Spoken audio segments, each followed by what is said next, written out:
Okay guys, back with you at Wright's RR&T, Wright's custom side. The small sanding block is working out great. That kit's awesome. We started our little toolbox with all our sanding block kit.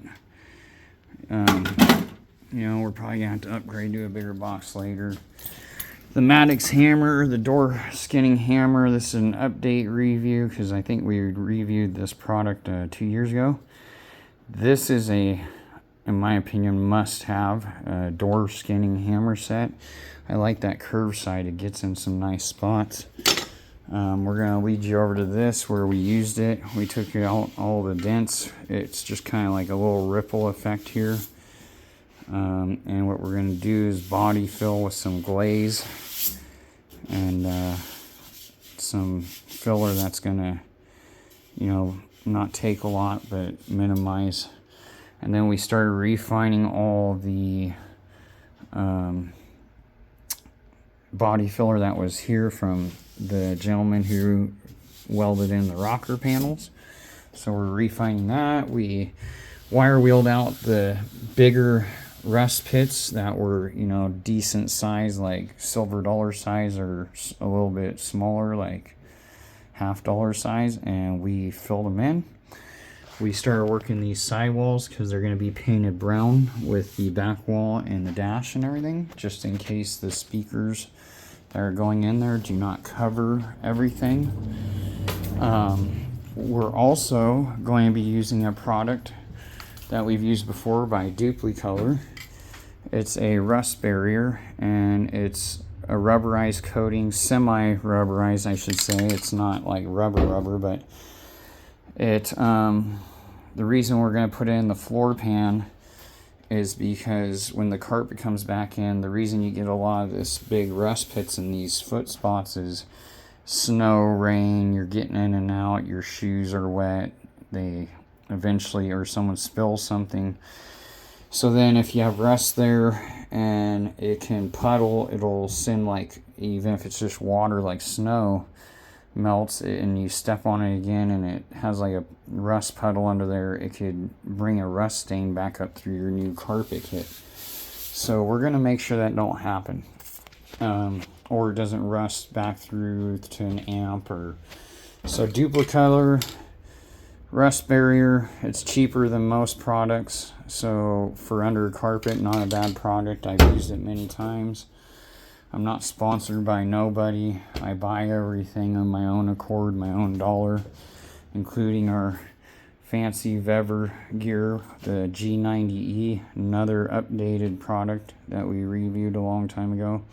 We added it to the welding cart. We did a video, but this G90E has saved us time and time again versus the cheaper dent pullers. I'm so glad I got rid of the cheaper versions. They were driving me nuts, guys. So they just like overheat, the motors will burn out. Those plastic gigs just yeah, they were quite the deal. And then we are going to be taking all the primer off because it sat out in the condensation and moisture for a little bit.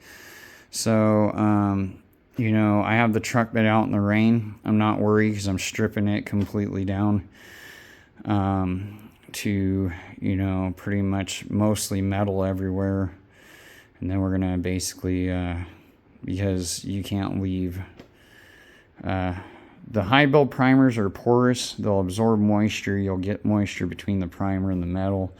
And then you'll just get some re-rust out on your nice paint job. So we're going to try and prevent that as much as possible with the knowledge of that and, you know, whatnot. Windows may or may not come out. I could not find the number for the glass guy. I had to do classic cars on the side because for someone to be held liable for some of these older vehicles' glass, it can be quite expensive.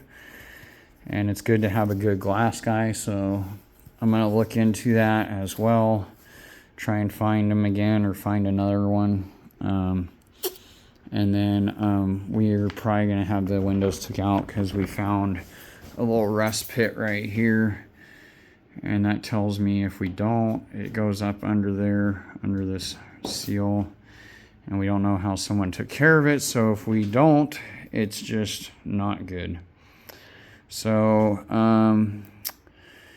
as we're waiting to find a window guy, I will be prepping other dents down here and up here, and the bottom rail here we cleaned up. It was bent out, we straightened it. We'll show you. Made it nice. We got the corner, we got to knock down that fill and refine everything. The hood and all that's coming off. The cowl here, the doors, all this stuff's coming off, stripped, painted separate, like it should be. That way everything gets nice and coated. We're going to be, instead of prep all or grow wax and grease, we're going to be using SEM prep solve for wax and grease. We got in a second fan like we said. It's a little bit bigger now by Vever, so they added length to it, same size. Has a weird plug here, so we'll be cutting that off and wiring them together to one switch, so we can leave both of their individual switches on, have like a little switch for them. We want them so we can put one on each side of the car and about mid height. That way it sucks out all the overspray, as well as it will suck out down the side when you're painting down the sides. If we have one on both sides, it'll add to the effect of, you know, that as well. You know, walk around and not move the fan and or rely on just one for suction. So we're increasing our ventilation, which is nice. We're getting all this area cleaned up so we can bring over the hood and other parts for now till we get the cab ready. Then when we get the cab out of the booth, then we'll put the parts in there on sawhorses, hang them, whatever we gotta do, paint them, and continue on. The client brought in some engine parts in this box. We don't want to spoil the reveal, so I want to show like a before and after of the motor with you guys when we do it, so we will go through that later. It's really going to be cool.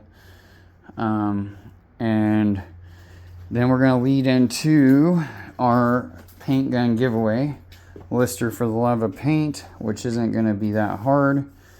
We only had one participant, and you know, that's less paints. She just started painting. She said used to be a tattoo artist like myself. I still tattoo. I hope that Les Paint still tattoos as well, because it's very rewarding occupation and fun to do if you're an artist. So I'm trying to do the same thing that Les Paints is doing and adapt my artwork into airbrushing on cars and doing some cool things as well. We appreciate Les Paints for subscribing and joining the giveaway. She will be receiving the paint gun that we purchased, which is the chameleon version of the Lister paint gun, and we will be sending it over as soon as we get contact information, mailing information, all that stuff. So if you watch the video, get a hold of us. I will tag you in the video, and we will get this out to you so you have a brand new paint gun to dial up how you want and continue your journey. We also put together a whip, and I want to give credit to Bondo Billy's channel, which I will tag in it. And I took the digital gauge and I put it on a 3-foot whip from Harbor Freight. It screwed right on, put on a female adapter, a male adapter. Works great. We're going to be using it soon. I got the pointer from Bondo Billy. OG, thank you much for passing on knowledge before you're gone. like the rest of us are trying to do. And peace and prosperity to all. Down with the haters, up with the participators. You know, keep on pushing, guys. Don't ever give up dreams. Don't ever stop. Don't ever quit. And life will always get better. It will have its ups and downs. It'll do what it does, but you'll always get there. And patience, you know. A lot of us don't have it. Trust me, I don't have a lot of patience either, but I'm learning. The older and older you get, you'll learn. And I'm not even that old yet, so. Good luck to you guys, and we'll get back to you guys as we progress with the project. We don't want to push over our typical 10 to 15 minute video. For this one, we're not trying to bore you guys. Peace and prosperity, you guys.